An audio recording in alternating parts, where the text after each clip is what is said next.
To Manchester United, 4 wins from 4 under Michael Carrick and looking good for a place in next season's Champions League. That's after they beat Tottenham Hotspur 2-0 at Old Trafford. They say he's the most informed player in the Premier League. Hard to argue.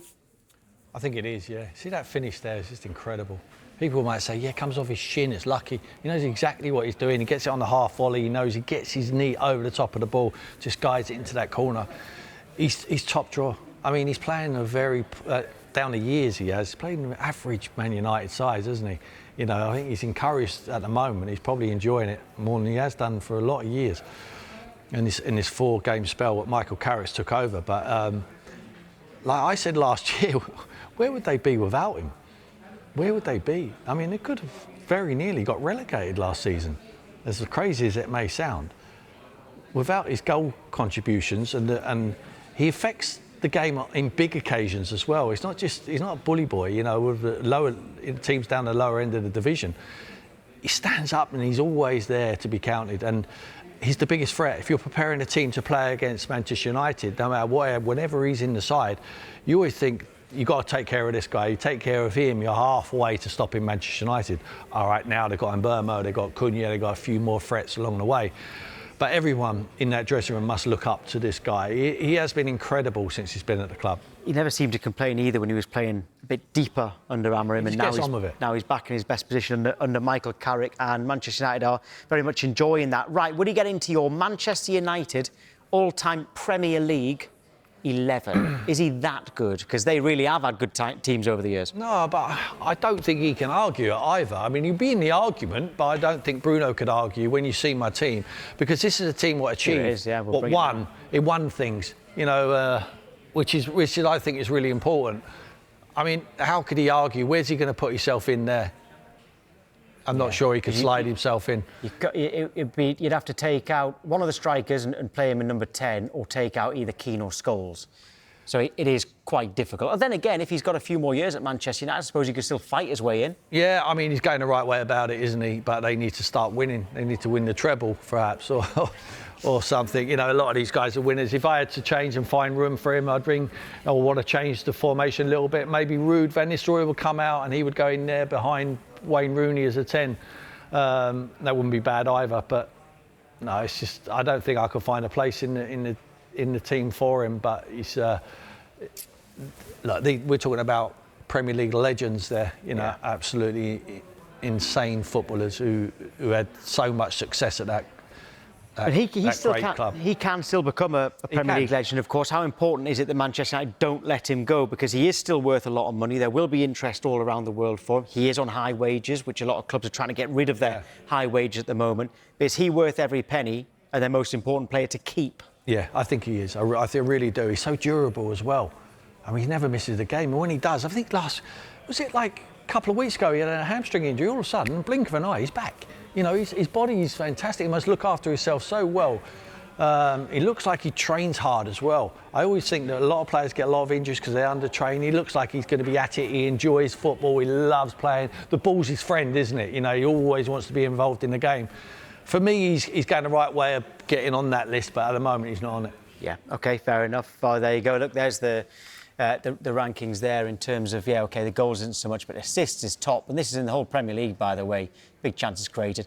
And that's, I suppose, why Michael Carrick's been keen to get him a little bit further up the pitch. Right, Sky Sports have partnered with Finalysis to discover true fan opinion. To have your say on your club, download the Finalysis app now. Scan the QR code here for more details. Let's speak to Manchester United fan Bradley Tooth now. Good morning, Bradley. Right, Bruno, is he in your best ever Premier League 11 for Manchester United? It's a real tough one. I was listening to what Tim was saying, and I think I have to agree with what Tim's saying, unfortunately. You know, he definitely gets into the conversation, but you're talking, you know, Keane, Scholes, Giggs, Rooney, Ronaldo in that team, and they've gone on and won big things for Manchester United. But if you reframe the conversation, is he one of the best number 10s in the Premier League era? Yes, he is.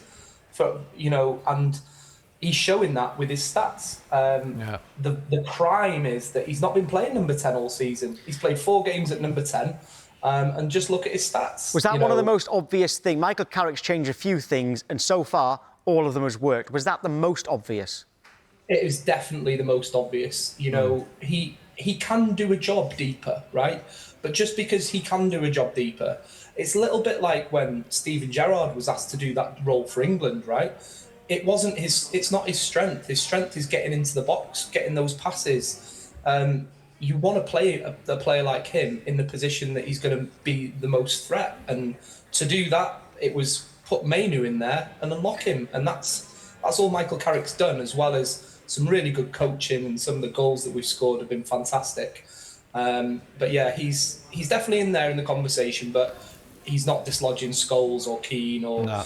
or Ronaldo. So, and that's being fair on him. Bradley, Kobe Mainu, you just mentioned him there. I mean, he's embarrassing Ruben Amorim at the moment, isn't he? You know, it's clear and obvious to everyone to see that he should have been playing in his side. And it must have been something personal between the two to leave him out. And ultimately, I believe it's cost him his job by making that decision. I can't disagree with you. You know, you see the difference that he's made to the midfield. The midfield, all of a sudden, isn't having to hit 70, 80-yard passes to bypass, to bypass the opposition. Isn't having to do these, the playing out from the back like it was doing, or the goalkeeper having to go long because the midfield's overstretched. He's linking the play. On Saturday, for me, he was man of the match. I know Bruno gets the headlines because he gets the goal, but you're seeing the style of football we're playing. We're keeping the ball. We're moving it effectively from front to back.